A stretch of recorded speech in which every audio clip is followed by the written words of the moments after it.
Esselamu Aleyküm ve Rahmetullahi ve Berekatuhu. Bismillahirrahmanirrahim. Rabbi şrahli sadri ve yessirli emri ve ahlul ukdeten min lisani yefkahu kavli.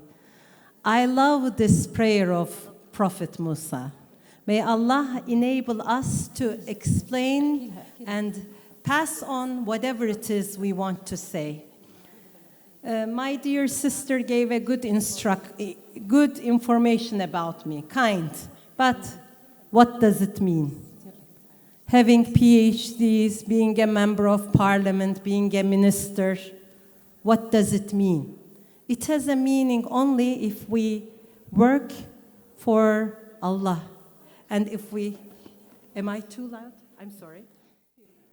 3 minutes, no problem. I'll try to give a 3-minute package, inshallah.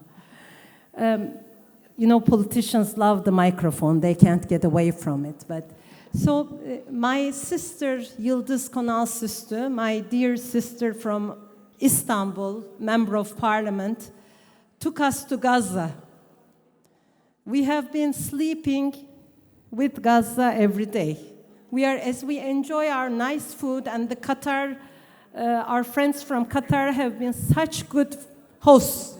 As we enjoy our coffee and the nice foods, it goes through, but also with a pain in our hearts.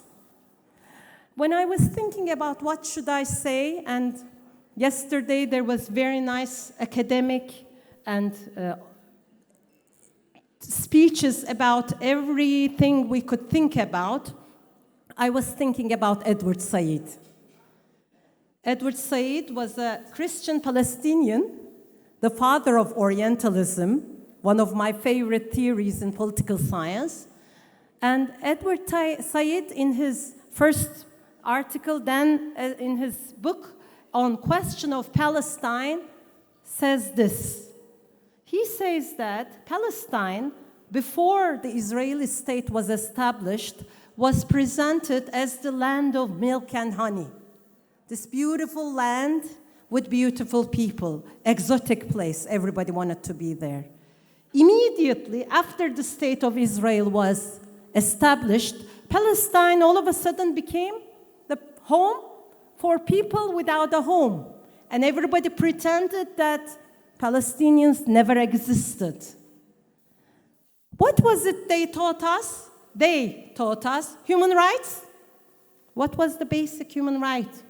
Freedom of expression, freedom to protest. I mean, I went and had to get some of my education in the United States. Freedom of expression, freedom of press, freedom of speech. What happened to them at Columbia University? Oh, they're gone. What happened to the freedom of the right to live? Isn't that our first right? Well, we saw from Edward Said to today, we saw that it doesn't exist when you're a Palestinian child. I will finish with this. I'm sorry. I will finish with this. When I was in an international conference with all members of parliament from all over the world, 174 parliaments were represented at the Interparliamentary Union, and we were speaking about Ukraine war and how Russia wasn't accepted what was going on in Ukraine. I told my friends, we will support Ukraine, but only if you support later when it is children in Palestine, in case of Palestine, and when it's children without blue eyes, and some of them do have blue eyes, as a matter of fact, I want you to do the same. But it didn't happen. But Allah knows, and as my sister expressed it very well, Allah knows, on the day of judgment, we have an answer to give. We did everything we could. And Allah knows, in Turkey, we are, alhamdulillah, proud of it, that we have a president who has been saying at United Nations each and every time, the world is greater than 5. We cannot let them take our iman, and they are not strong enough for that. Inshallah, I know human rights is dead, but we will be there to stand for our sisters and brothers in Palestine, and I hope that we may be meeting them, inshallah, on the day of judgment. And inshallah, we will meet them in paradise. Assalamu alaikum wa rahmatullahi. Thank you.